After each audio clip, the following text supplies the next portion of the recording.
Mahilig ba kayo sa mga dress na may pockets? Hindi pa nga nag-shoot about. Actually, trending tong dress na to kasi meron siyang kamukha sa isang sikat na clothing brand. Pero doon, worth 2,000. This one is 400 something pesos na lang. Marami pang mga colors na available. Ito yung itsura niya kapag nakaside. Actually, medyo mahaba yung straps. Kaya, tinali ko muna siya for now. Pero, mas maganda kung tatahiin siya.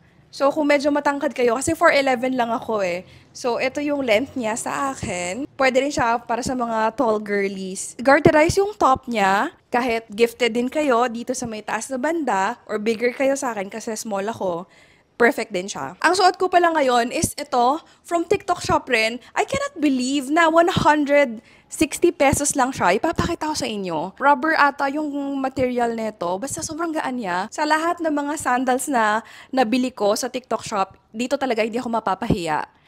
Kasi magaan, tapos I think sturdy naman siya kasi ito yung ginagamit kong panglakad talaga everyday pag sinusundo or hatid ko si Kitty. So far, di pa naman siya napipigtas for 160 pesos. Diba, nice din naman yung itsura niya. For the bag naman, I think yung ganitong type, yung magandang ibagay sa mga ganitong dresses or crochet yung style niya.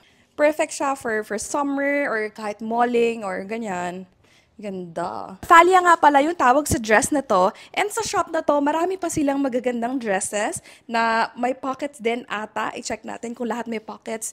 And papakita ko sa inyo isa-isa. Page linen dress, yung tawag sa kanya. Medyo gusutin lang ng konti yung tela, pero ang confident ng bagsak niya sa katawan. Oh, this one has pockets also. Super na-happy ako kapag yung mga dresses may pockets kasi medyo rare siya, 'di ba? So, ayan. Oh, dalawa! It has 2 pockets. And ang gusto ko sa kanya, meron siyang adjustable strap sa likod. Yung iba kong sinukat, wala. So, yay. Yay for this dress.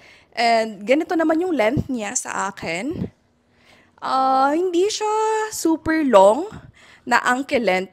Pero, maxi pa rin ata tawag dito. So, anyways, posing muna tayo.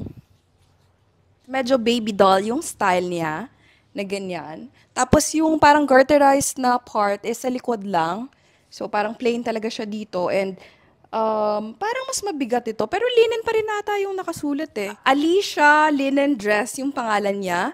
Tapos, does it have a pocket? Check natin kung pasado siya sa... It does have! Ayan, may pocket siya. Tapos, isang side lang ba or dalawa? Parang isang side lang, wala sa other side.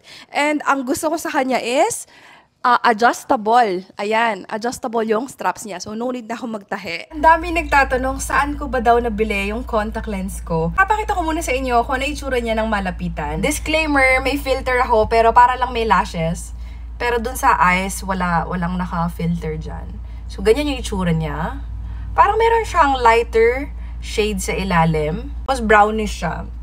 I think ang pangalan niya is Coco Star. Or basta ilalagay ko dito sa yellow basket. Tapos yung eyes ko kasi magkaiba yung grado niyan. Sa right side ko is 300 and then sa kabilang side is 150. So kapag bumibili ako ng contacts, always dalawang pair yung binibili ko. Para isang 300 tas isang 150 tapos pinapag-swap ko. Tapos nire-reserve ko na lang yung isang contacts para pag nasira, tsaka ko siya papalitan. Tapos, tip pala nung opto na friend ko na kapag ganyan pala, ilagay natin sa ref yung mga stock natin para hindi siya basta siguro matuyo or maluma masyado. And also, kapag nilagay mo siya sa eyes mo, parang cooling effect, parang lamig, ganun. So, ayan. 250 or 260 siya per pair. So, pag bumibili ako, around 550 pesos. So, ayan.